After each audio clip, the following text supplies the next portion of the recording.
সংখ্যালঘু সুরক্ষা আইন, সংখ্যালঘু মন্ত্রণালয় সহ সংখ্যালঘু কমিশন গঠন করে যে কোনো সরকার, যে কোনো আন্দোলন, যে কোনো কিছু বাংলাদেশের যে কোনো পরিস্থিতিতে আমাদের মন্দিরে হামলা কেন, আমাদের ঘরবাড়ি কেন? बांग्लादेश में बेहिसाब बवाल देखा, ढाका की तबाही देखी, शेख हसीना को मुल्क छोड़कर भागते देखा। ढाका में लूटमार, आगजनी और अत्याचार देखा। बंगबंधु की विरासत को बर्बाद होते देखा। मंदिरों में टूटी हुई मूर्तियां देखी। बांग्लादेश में हिंदुओं की चीखें सुनी। अब अत्याचार के खिलाफ बुलंद आवाज सुनी।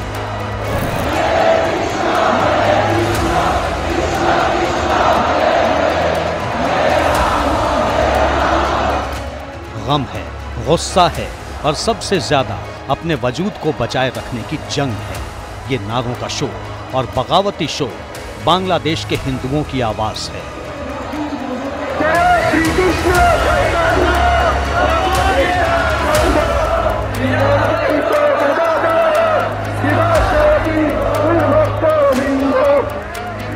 हरे राम हरे कृष्ण का जयकारा ढाका की सड़कों पर गूंज रहा था। मंदिरों में तोड़फोड़ और हिंदुओं के खिलाफ हमलों को लेकर हिंदू जागरण मंच ने ढाका में प्रदर्शन किया। शाहबाग चौक पर हजारों हिंदू जमा हुए और हिंसा के खिलाफ आवाज बुलंद की। साफ कह दिया कि वो बांग्लादेश में पैदा हुए हैं, ये उनके पूर्वजों की जमीन है, ये देश उनका भी उतना ही है। भले ही यहाँ मार दिए जाएं, फिर भी अपना जन्म स्थान बांग्लादेश नहीं छोड़ेंगे। अपना अधिकार पाने के लिए सड़कों पर रहेंगे। জন্মগ্রহণ করেছি, এই দেশ আমাদের 14 গোষ্ঠীর দেশ। আমরা এখানে উড়ে আসি নাই। কেন আমরা ভারতে চলে যাব? এই দেশ কি আমার না? আমরা বাঙালি জেগে উঠেছি, আমরা হিন্দু জেগে উঠেছি। যেই মন্দির ভাঙতে আসবে তাকে একবারে ভেঙে গুড়ে চুরিয়ে দিবেন। আমরা চাই আমাদের সংখ্যালঘু একটি কমিশন গঠন করা হোক এবং এই সংখ্যালঘুর यह गुस्सा उन दंगाइयों के खिलाफ है जिन्होंने बस्तियों को आग के हवाले करने में देर नहीं की। ये आक्रोश उन उपद्रवियों के विरुद्ध है जिन्होंने मासूमों को भी नहीं बख्शा। इसीलिए ढाका में हजारों हिंदू सड़कों पर उतर आए हैं। रिपोर्ट के मुताबिक बांग्लादेश के 64 में से 52 जिलों में हिंसा फैल चुकी है। अल्पसंख्यकों के कई गांवों को निशाना बनाया गया है। शेख हसीना के देश छोड़ने के बाद 232 लोग मारे जा चुके हैं। बांग्लादेश के हिंदू जागरण मंच के मुताबिक दिनाजपुर में 4 हिंदू गांवों को जला दिया गया। लोग बेसहारा हो गए, छुप छुप कर रहने को मजबूर हैं।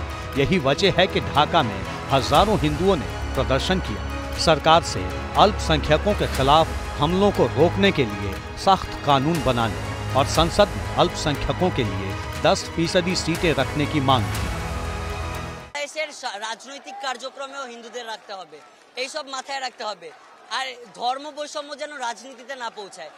তুমি কে আমি কে বাঙালি বাঙালি, তাহলে আজকে কেন এই রাষ্ট্রের উপরে এই যখন একটা এই অন্তর্বর্তীকালীন সরকার গঠন হয়েছে, কোথায় এখন সুশীল সমাজ, কোথায় ছাত্র সমাজ? আমরা কার কাছে বিচারটা দিব? बांग्लादेश में अंतरिम सरकार बन जाने के बाद भी हिंसा थमने का नाम नहीं ले रही। खासतौर से जिस तरह से हिंदुओं को निशाना बनाया जा रहा है उससे दहशत का आलम है। हालात ये हैं कि हजारों हिंदू अपने खेत खलिहान, मकान, दुकान, हर सामान पीछे छोड़ पलायन को मजबूर हो चुके हैं। इनमें से ज्यादातर भारत में शरण चाहते हैं। ये तस्वीरें कूच बिहार में बांग्लादेश बॉर्डर की हैं, जहां कई दिनों से हजारों हिंदू जमा हैं। बांग्लादेश में जैसे जैसे हिंसा फैल रही है वैसे वैसे भारत बांग्लादेश सीमा पर भीड़ भी बढ़ रही है। मैं अभी खड़ा हूँ भारत बांग्लादेश जो सीमांत है शीतलकुची का पाठान टोली में। यहाँ पे आप देख सकते हैं कि यहाँ पे फेंसिंग है और फेंसिंग के उस पार 150 फीट उधर है बांग्लादेशी जो लैंड है। काफ़ी सारे बांग्लादेशी नेशनलिस्ट जो यहाँ पे आ गए, वो इंडिया में आना चाहते थे, लेकिन जो बीएसएफ के अधिकारी थे, बीएसएफ के जो जवान थे, उन्होंने उनको रोका और फिर से उनको बांग्लादेश में कल रात के अंदर बांग्लादेश में उसको भेज दिया गया। सारे जगह जो बीएसएफ तैनात है, जो बांग्लादेश की वर्तमान हालत है उसे देखते हुए सारे बॉर्डर में बीएसएफ का काफ़ी पहरा है। कूच बिहार के सितालकुची में करीब 1000 बांग्लादेशी हिंदू तालाब में खड़े होकर भारत में दाखिल होने की गुहार लगा रहे हैं। जय श्री राम और भारत माता की जय के नारे लगा रहे हैं।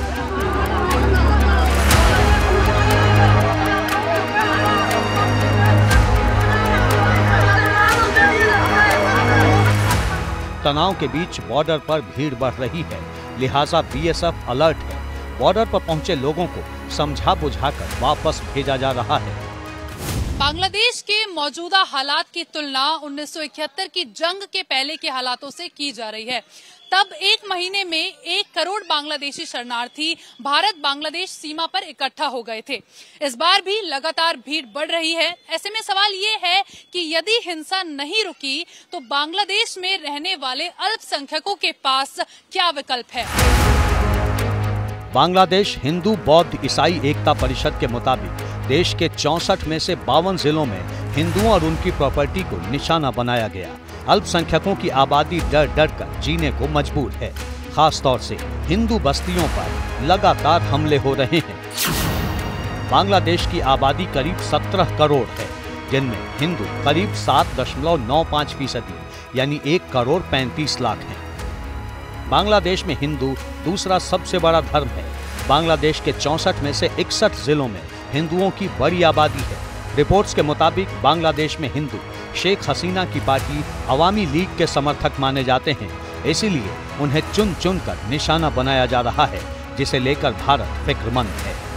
जिन लोगों के मन में भारतीयता के प्रति कोई सम्मान का भाव नहीं, जिन लोगों के मन में ये कोई भाव नहीं कि दुनिया के किसी कोने में कोई हिंदू प्रताड़ित हो रहा है तो उसके प्रति आवाज उठा सके, क्योंकि उसमें भी उन्हें लगता है कि अगर हम आवाज उठाएंगे तो कहीं यहाँ उनका वोट बैंक न खिसक जाए। लोगों पर अत्याचार हो रहे हैं, तमाम मंदिरें, तमाम जो हिंदुओं के घर हैं उनको जलाए जा रहे हैं, हत्याएं। ये गंभीर चिंता का विषय है। सरकार, भारत सरकार उसमें बहुत अपने स्तर से जो करना है वो कर रही है।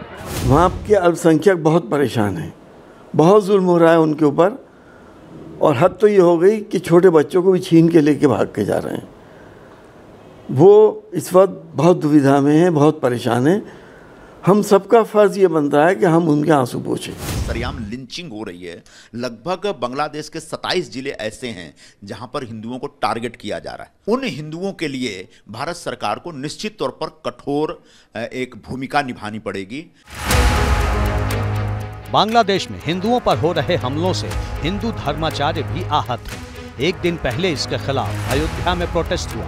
सरकार से मांग की गई कि बांग्लादेश में हिंदुओं की सुरक्षा सुनिश्चित करने के लिए कदम उठाए। प्रधानमंत्री का पलायन होना, वहां से शरण लेना भारत में, और जो लोग उग्रवादी हैं वो पूरा सबके सब अत्याचार केवल हिंदुओं पर कर रहे हैं।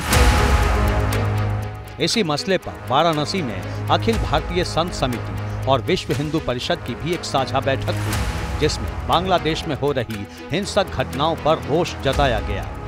बांग्लादेश में हिंदुओं पर होने वाले अत्याचार पे भारत के एक भी विपक्षी नेताओं की किसी की जुबान क्यों नहीं खुल रही है? क्या बांग्लादेश के हिंदू हिंदू नहीं है?